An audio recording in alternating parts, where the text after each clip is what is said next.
Welcome to the Deep Dive. Today, we are strapping in for what might just be the loudest, most dramatic corporate showdown Hollywood has seen in a generation. Putting it mildly. Our mission is pretty direct. We've got a massive stack of source material here.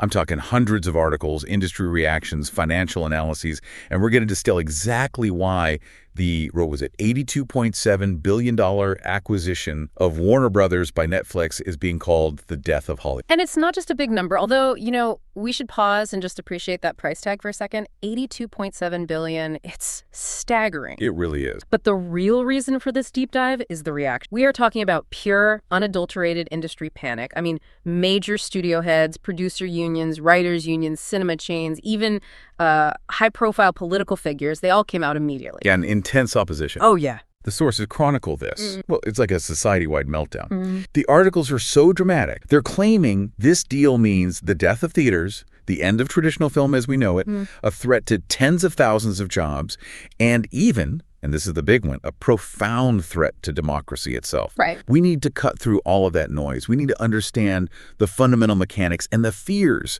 that were triggered by this one corporate event. What does this acquisition actually represent? What's so fascinating here, and you can see it in the source material, is how quickly the rhetoric just escalated beyond any rational business. Yeah.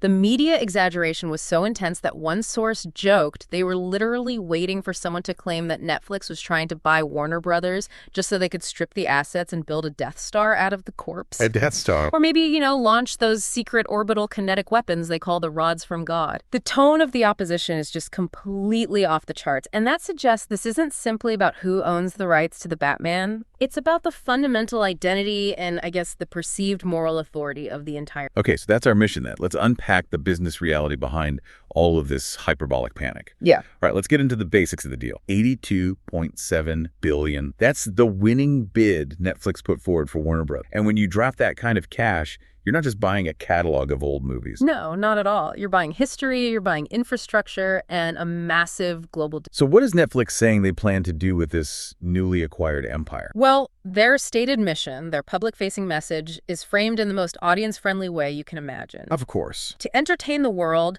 together we will give audiences more of what they love and help define the next century of story. So they position this as an expansion, not a hostile takeover. Exactly. It's about solidifying their standing as the indispensable entertainment provider. And look at what they're acquiring. It's arguably the largest, most valuable, and historically significant library of intellectual property in the world. Comics, Harry Potter, all that classic cinema. And the production capabilities that come with it. Right. But the industry panic, it suggests something else. It suggests that this is the moment Netflix completely changed the quality, or maybe more controversially, the ideological slant of what Warner Brothers produced. They're mourning a supposed loss of, creative purity. And that's where the source material introduces this really sharp, almost cynical correction. The analysis we've read suggests the panic is just, well, it's overblown. And the reason is that the quality or the ideological slant of content coming out of Warner Brothers before the merger was an exact reproach. This is what they frame as the compared to what argument. Precisely. The compared to what argument. If Hollywood is genuinely concerned that Netflix will insert,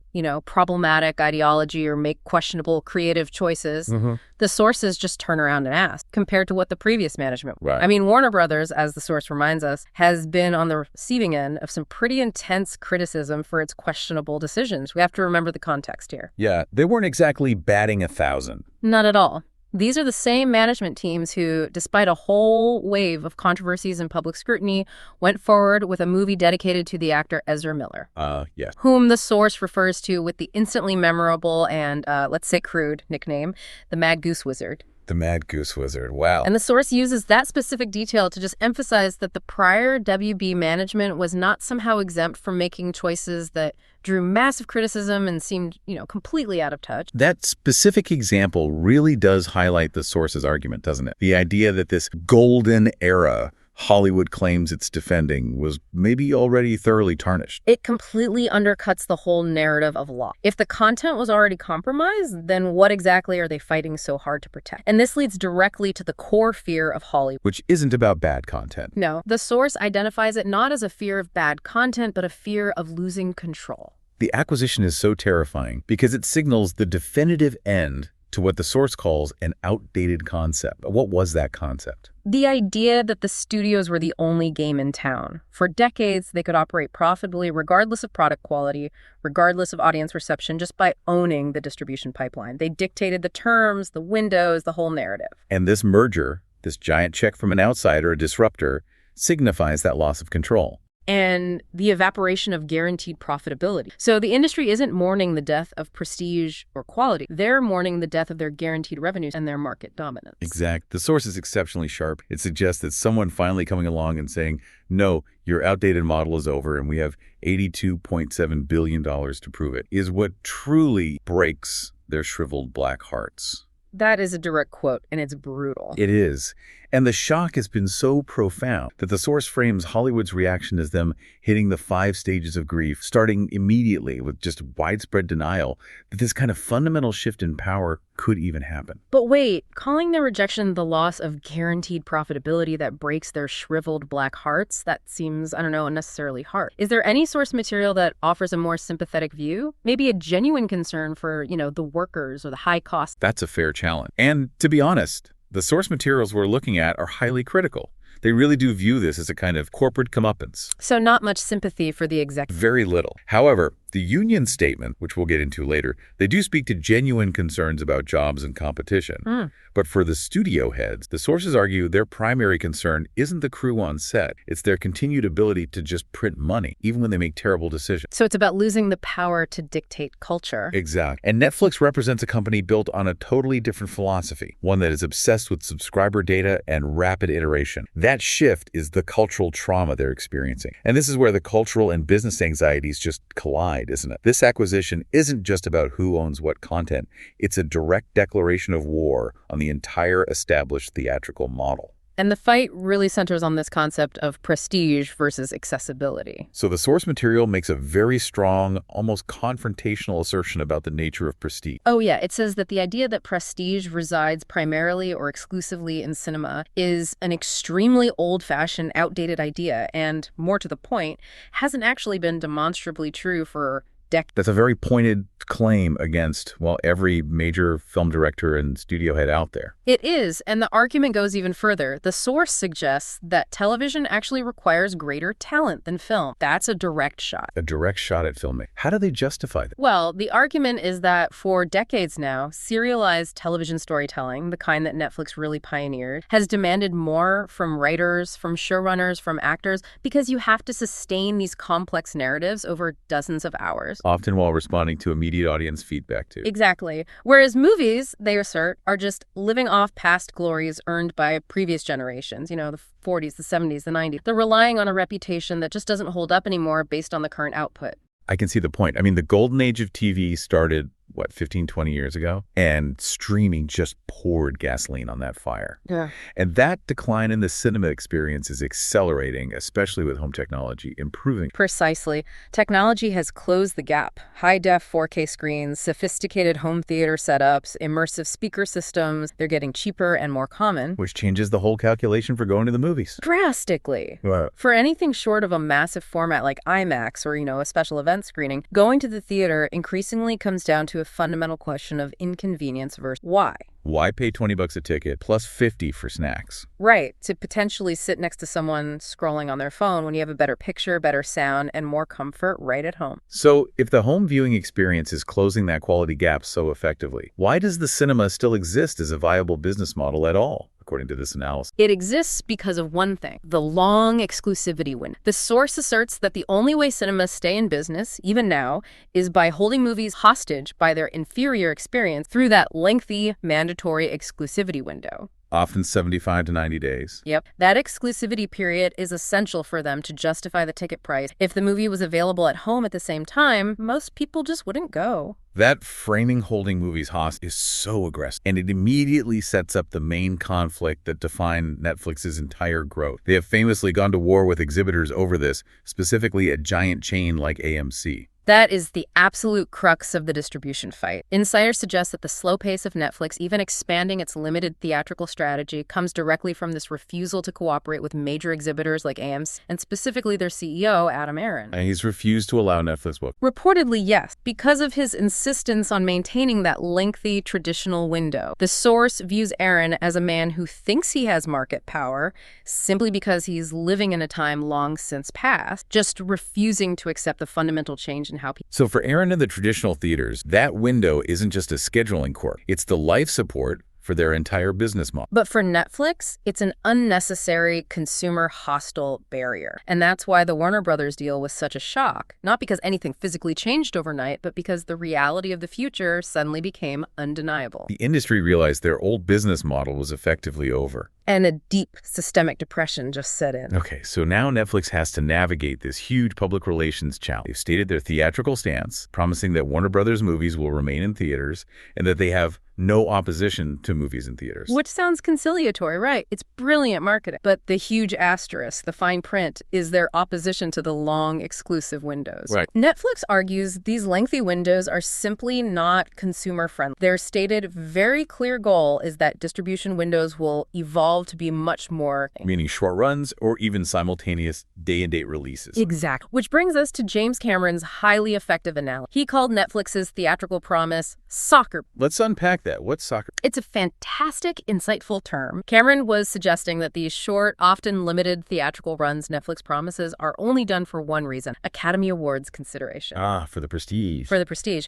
You need a theatrical run, often in specific markets like New York and LA, to qualify for major awards like the Oscars. So by offering a short 2-week window, Netflix satisfies the industry's historical requirements for prestige and qualification without disrupting their core streaming. Which requires the content to be available to subscribers immediately. Yes. Netflix essentially confirmed this. Their primary goal remains bringing first-run movies to their members quicker, because that's what they're looking for. The strategic goal is to offer the audience... If a movie is in the theater and on streaming at the same time, you get to decide where you want to watch it. And that's their core argument. Netflix is asking, what is the problem with offering the audience a choice? And if the opponent says the problem is this will kill theater, Netflix sees that as the opponent just answering their own question. Exactly. If simultaneously releasing content kills theaters because people don't want to go to them when they have other choices, well, then the market has spoken. And Netflix views this acquisition as simply realizing the inevitable. That movies should be available where and when the audience wants them. And if that means the traditional cinema model has to shrink or even collapse, then so be it. Okay, so we've established the structural fears around money and control. But the sheer volume and diversity of the opposition, it's genuinely astonishing. It wasn't just silent corporate disapproval. No, it was an immediate, organized mobilization. You had industry players, unions, high-profile political figures all jump in at once. The sources report that major industry players sent an urgent, unified letter directly to Congress. And what were they warning of? Nothing less than an economic and institutional meltdown in Hollywood? A meltdown, all over a single act. The level of panic really shows how deeply this deal struck at the heart of their traditional power. We should go beyond the sort of generic job concerns and look at the specific groups that weighed in.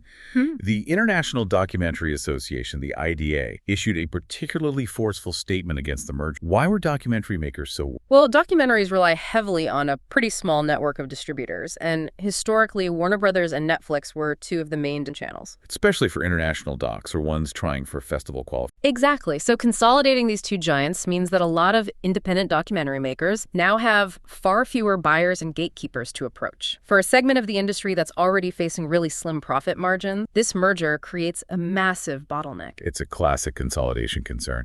It genuinely threatens the diversity of nonfiction filmmaking. Absolutely. And then you have the more mainstream unions like the Producers Guild of America, the PGA, and SAG-AFTRA area. What were their specific concerns beyond the hyperbole? The PGA expressed concerns, acknowledging that Hollywood is in trying times, which is a nod to the recent strikes and all the ongoing structural. They stated that any sale or merger must protect their livelihoods, promote creativity, and ensure opportunities for workers and artists. And SAG-AFTRA. They demanded the merger must result in more creation and more production. These are valid concerns about job stability, worker protection, and making sure a larger, more powerful entity doesn't just cut budgets and squeeze talent. But then the political reactions start. And this is where, according to the source, the irony becomes just incredible. Oh, it's off the charts. We have the Writers Guild of America, the WGA, begging a specific political figure, a man they had previously called a dictator and publicly insulted for years, to suddenly use his dictatorial powers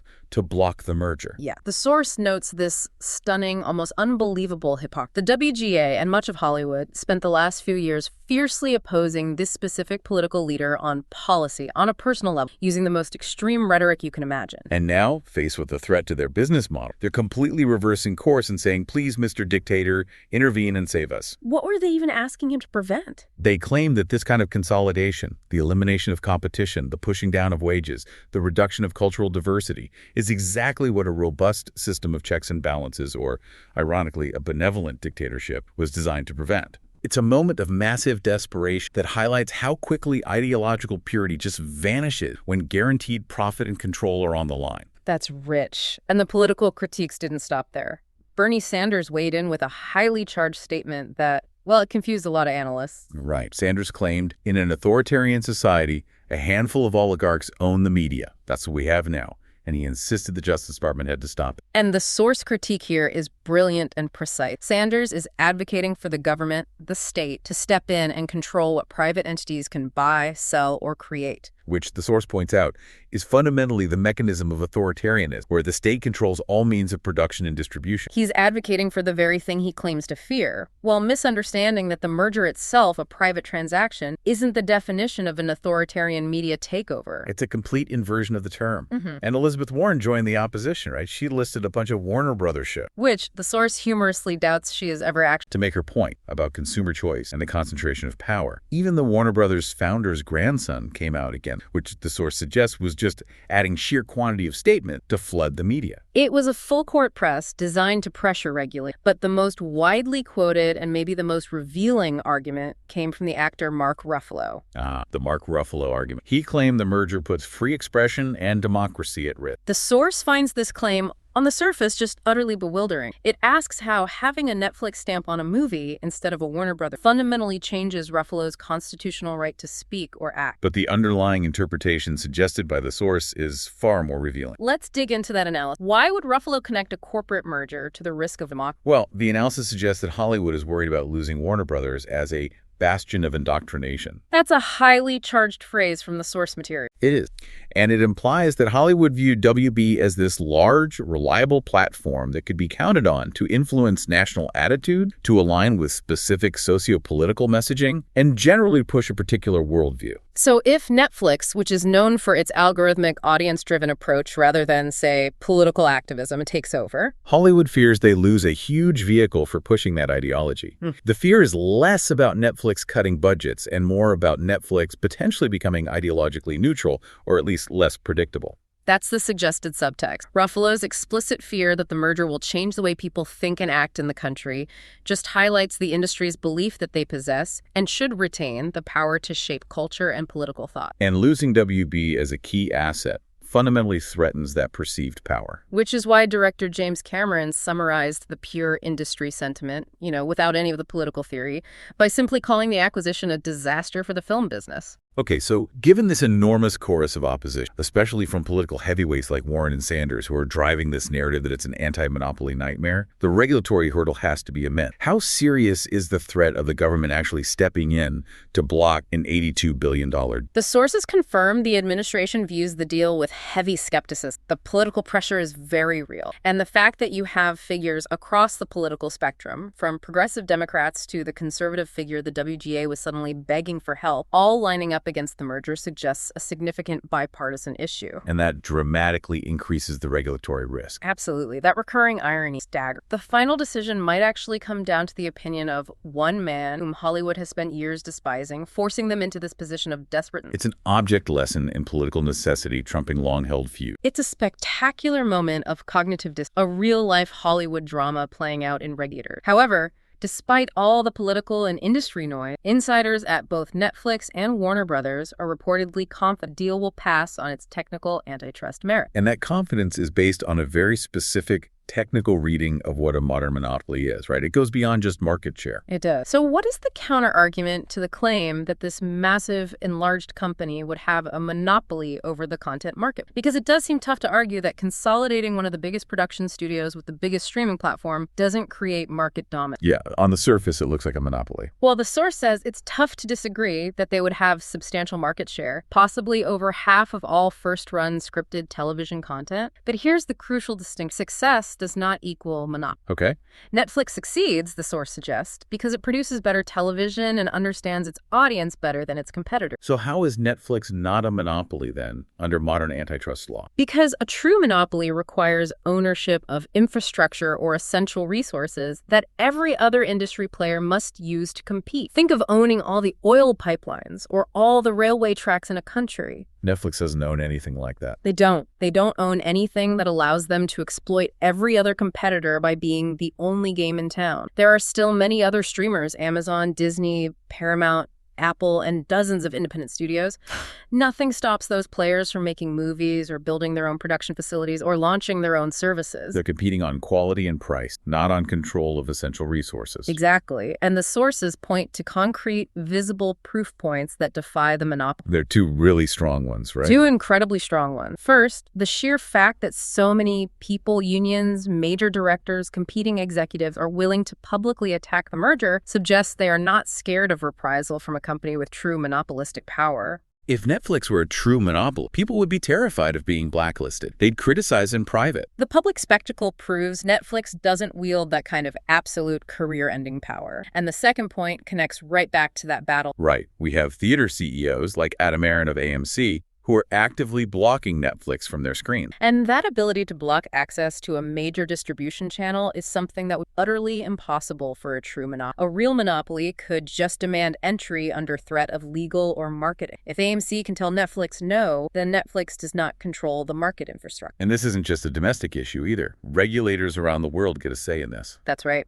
International markets matter enormously for a company this size. EU antitrust experts are also, and based on early indications, they are also unlikely to block. Why is that? The EU tends to define markets and the presence of giant competitors like Disney, Amazon, and global telecom means that a combined Netflix likely doesn't meet the strict threshold for a dominant, non-competitive market, at least internationally. So if Netflix is genuinely confident it'll pass on legal merit, but the political atmosphere is still highly hostile, what can they do? What maneuver might they employ to smooth the path to approval and avoid a long, drawn-out legal battle? They might engage in what one source cleverly calls the Trump transaction tax. Okay, what's that? It refers to offering specific, highly visible concessions that are designed purely to political figures and boost approval chance, regardless of the deal's antitrust. So what kind of political concessions are we talking? Well, these could include things like a price guarantee, promising not to raise the price of the bundled services or maybe a price cut, or guaranteeing that they will bundle Netflix and HBO Max at a sharply lower combined cost. And crucially, they could pledge to increase content creation in the United States. Exact. That location-based pledge makes a ton of strategic sense, especially since the political figure involved is known to be heavily concerned with U.S. film production tax. He's trying to get production back into America after high costs drove. So it's a classic political calculation. By promising to anchor production jobs domestically, Netflix can completely change the narrative. It turns the argument from consolidation kills jobs to consolidation guarantees U.S. job. It's a pragmatic move designed purely to quell that. The sources confirm this story is far from over. Despite Netflix declaring victory, there is a very real possibility of a hostile counterattack. Spearheaded by the company that lost the initial, Paramount. And they are reportedly furious, according to sources like the New York Post. They lost the bid by the narrowest of margins. It was the financial equivalent of a photo finish. Just 75 cents a share. Their bid was $30 per share versus Netflix's winning offer of $30.75. 75 cents on a $30 stock is just devastatingly close for a deal this size. So why didn't the process go back to Paramount for a final, decisive round of bidding? Well, Paramount believes the bidding process was deliberately tilted and unfair. They viewed it as a myopic process of a predetermined outcome that favors a single bidder. They're implying there was some kind of friendship or ideological alignment between Warner Brothers' outgoing management and Netflix's team. Strongly implying. They launched an attack on the integrity of the process even before the Netflix announcement was made, writing the scathing letter stating WB had abandoned the semblance and reality of a fair transaction process and abdicated its fiduciary duties to its own stockholders. So Paramount is preparing a counterattack, potentially a hostile takeover. What's their strategy for winning over disgruntled WB shareholders and reversing a signed deal? They're betting that shareholders will be pissed when they realize they lost tens of billions of dollars in potential value by failing to get a higher bid from Paramount. And they're trying to leverage Hollywood's negative view of Netflix, arguing that the streaming giant's offer posed substantial risk and would reduce the number of films for broad theatrical release. Exactly. By adopting the rhetoric of the industry backlash, the fear of fewer theatrical films, Paramount is trying to position itself as the hero. The hero who swoops in to save Hollywood from the Netflix menace, appealing to both shareholders with a higher price and the industry with a safer business model. Precisely. They're making themselves seem like a better ideological fit, which is the ultimate irony, because Hollywood has certainly had its issues with Paramount's own alleged lack of ideological alignment in the past. So if Paramount comes back with a significantly better offer, say $35 a share, and is willing to cover the massive Netflix breakup fee, the deal could still be reversed. Let's talk about that breakup. The source notes it would be about $6 billion if the deal falls. For the listener, what exactly is a breakup fee, and why is that $6 billion figure such a massive deterrent for Paramount? Well, a breakup fee, or a termination fee, is a clause written into merger agreement. It requires the target company, in this case Warner Brothers, to pay the agreed-upon bidder Netflix a penalty if the deal is terminated under specific circumstances. Usually because the target accepts a superior offer from a third party, like Paramount. Right, and that $6 billion figure acts as a massive deterrent. If Paramount wants to win, they don't just have to beat Netflix's $82.7 billion bid. They have to beat it, plus cover the $6 billion penalty WB would owe Netflix. So they'd need to offer at least, $88.7 billion total, or around $35 a share, just to make the shareholders indifferent. It makes the barrier for entry for any competing bidder exponentially higher. In going back to that ideological alignment, the source suggests there was an outright journalistic bias in favor of Paramount during the bidding process, hinting at some deeper cultural issues. Yeah, the source suggests some journalists openly preferred Paramount based on ideological concerns over the Netflix bidder. One specific Variety article gave a glimpse into this thinking. It expressed fear that the Netflix bid skews alpha male and would entwine studio content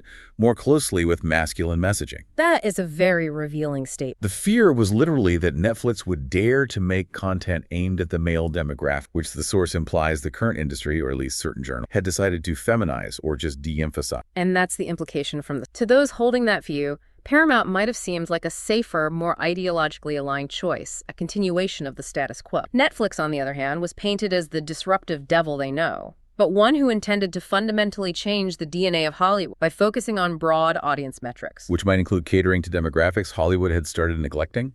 Okay, so let's assume the initial deal does go through. It bypasses Paramount's counterattack and navigates the regulatory. What structural plans has Netflix outlined, especially regarding subscribers? Netflix's CEO, Zaslav, has made some promises specifically intended to ease subscriber fears about forced change. The major takeaway is that HBO Max will remain a separate standalone service. So no forced bundling? No. Bundles may be offered, Netflix and HBO Max together at a discounted rate. Right. But they will not be forced. Subscribers who only want one service will be able to get just that one. Why is avoiding forced bundling so critical? It's pure business strategy. The source points out that if Netflix forced a single massive subscription that had all the content, many subscribers who currently only use Netflix and have zero interest in HBO Max's specific programming would just quit the service entirely. Forced bundling leads to massive... And churn is something Netflix, a company built on subscriber retention, absolutely cannot afford. And what about staffing? Mergers of this size almost always mean massive layoffs because of redundant roles, HR, accounting, marketing. Well, this is one area where Netflix's needs are different from previous mergers, like, say, the Disney-Fox deal. Zaslav claims Netflix wants to keep most of the people at Warner Brothers. Why is that? Because, fundamentally, Netflix doesn't have enough internal staff to run and manage a catalog as vast and complex as WB's. They currently rely heavily on buying content from others. Now that they own this massive IP catalog, they'll need the internal executive and production staff to manage it, monetize it, and develop it. So fewer mass layoffs than expected, driven by the sheer logistics of managing this new empire. Potentially, yes, due to the need for IP management. However, the source is quick to point out this cynical financial reality. There's always a catch. Layoffs are still inevitable, not necessarily because of departmental redundancy, but to pay for executive bonuses. The C-suite executives who managed to sell the company for $82.7 billion are seen as the real winners of the merger. They're making an absolute fortune. And those cash bonuses have to be covered, which inevitably means streamlining the lower ranks. Exactly. So if we step back, this $82.7 billion is a high-stakes battle being fought on three distinct, very noisy. You have corporate strategy. Right.